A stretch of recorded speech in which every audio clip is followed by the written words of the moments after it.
What's up, everybody? My name is Adam Palmer. This is Daily Nonsense. On today's show, we're going to be talking about the Topps Collectors Appreciation Day that they just announced, and one of the biggest cards from 2024 football has been graded by PSA. If you like the video, make sure you hit the like button. If you are a new viewer, make sure you hit subscribe so you don't miss any future Daily Nonsense content. Let's get into it.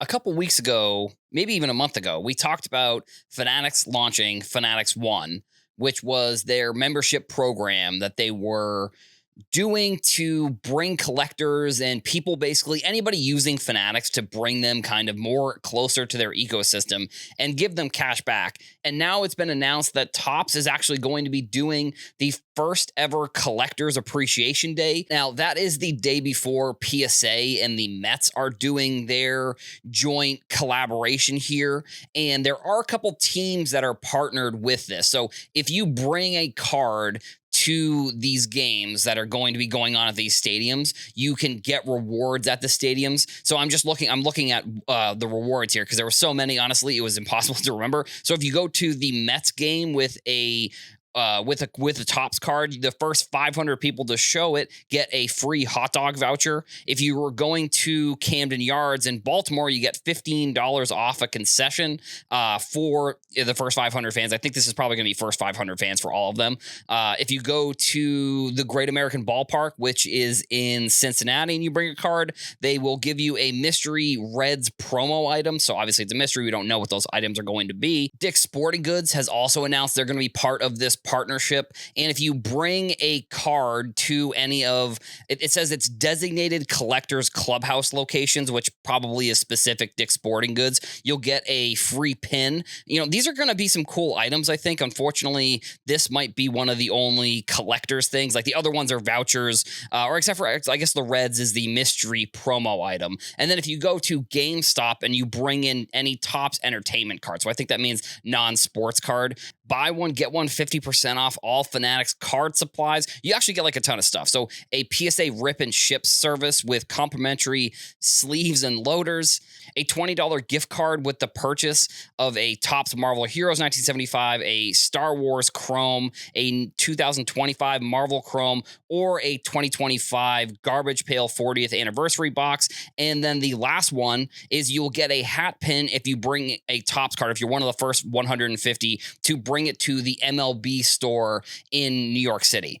These are all really cool things that I'm excited to see how they pan out. I'm hoping that there's a decent amount of documentation of these things. Like, I don't know exactly how they would do it, but I'm hoping that Topps and Fanatics are sending people to document some of these things, because the fact that all in these time periods there's going to be such a interest in people going with cards, I think that's really cool, because then, and I think this is how they probably are thinking about it, they'll bring the cards and then people will talk about the cards at the game. And sure, even though it's only the first 500 fans, the first 500 fans are also bringing cards to the game, which I think if I were Fanatics, I would probably do like some sort of exchange where along with, this voucher, you also get another card. That's probably at least that's what I hope they're going to do. I hope that like along with this food voucher or the hot dog voucher or like the hat pin, that you get some sort of card along with this. And again, I think that this idea probably is going to expand once Topps takes over some of the other licenses. Like once they take over football and basketball,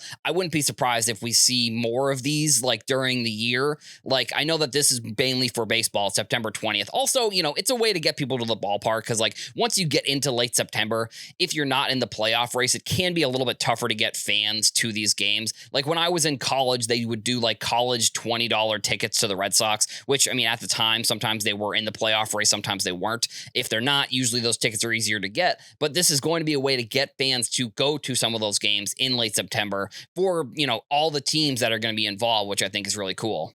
PSA announced on Twitter that the one-of-one Jaden Daniels 2024 National Treasures Shield was graded by them, and it received a PSA 10. Now, this card obviously doesn't have the autographs, because I believe Daniels is a Topps athlete. This card, it's probably in a little bit better condition because they didn't have to worry about getting it signed or anything.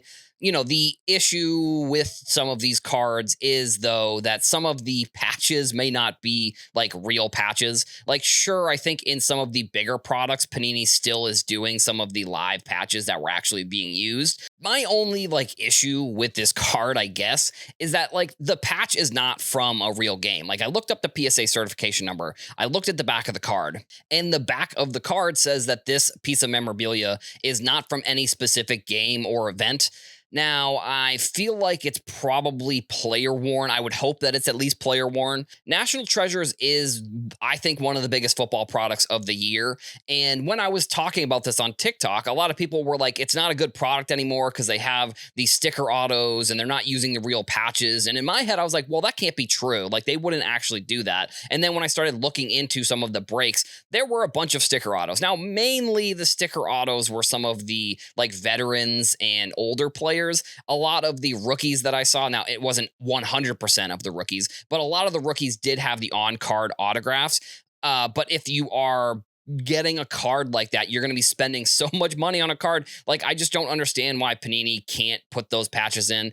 I hope that Topps going forward is going to do that with some of their higher end products. And I know I'm almost like beating a broken drum. I think that's the saying. Beating a broken drum, maybe. That Panini not putting patches and not putting game worn stuff into some of these higher end cards. I feel like at this point, there's really not much else to say here. Like, they're going to be not making cards after next year, so like, who really cares? Some of the 2024, maybe even 2025 stuff, like, I wonder, you are going to see Shedeur Sanders, you are going to see Travis Hunter going to have RPAs, National Treasures RPAs this year, which, like, this is going to be their last hurrah. So I'm on one hand thinking Panini is at least going to put in a little bit of effort to try and make these cards better, but at the same time, like, maybe they're just like, we can put out anything and people are going to buy it.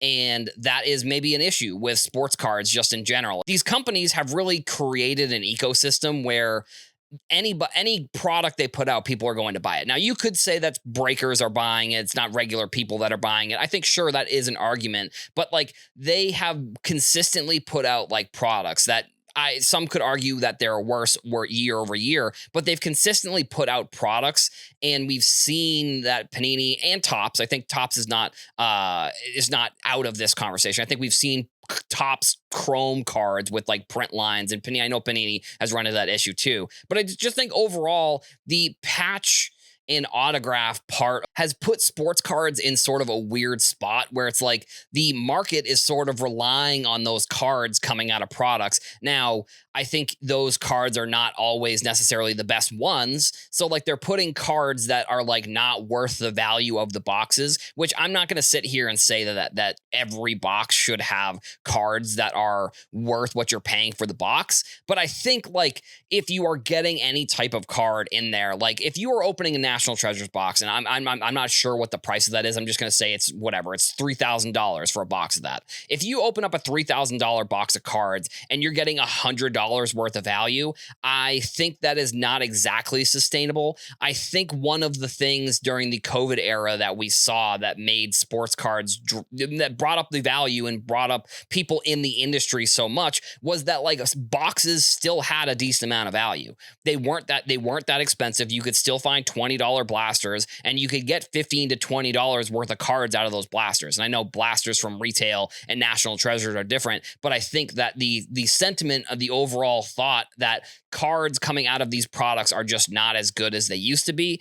It's, again, maybe sounding like an old man yelling at the clouds, but I think that was one of the things that people really engaged with in the sports card industry, is the boxes you were buying in retail. You could then sell all the cards and almost make all of your money back, or you could make most of your money back and then go back and buy more cards or buy singles or buy any of these things. But like, now that we're putting these non-game worn patches into like National Treasures, I think that some of the higher end products have almost jumped the shark. Like, if you can guarantee that you're going to be getting game worn and player worn stuff in the products, I think that is a good thing. But I think that's not what we've seen. So I don't know if Topps going forward is going to try and make sure that is the case. But hopefully it's something that Topps can at least try to fix as they're taking over all of the licenses in the next couple of years. That's all we've got for today's show. Make sure you leave a comment. Let us know what you thought about today's topics. Also, make sure to come back to the Sports Card Nonsense YouTube channel every day so you don't miss any future daily nonsense content. Thank you all for watching, and I'll see you in the next one.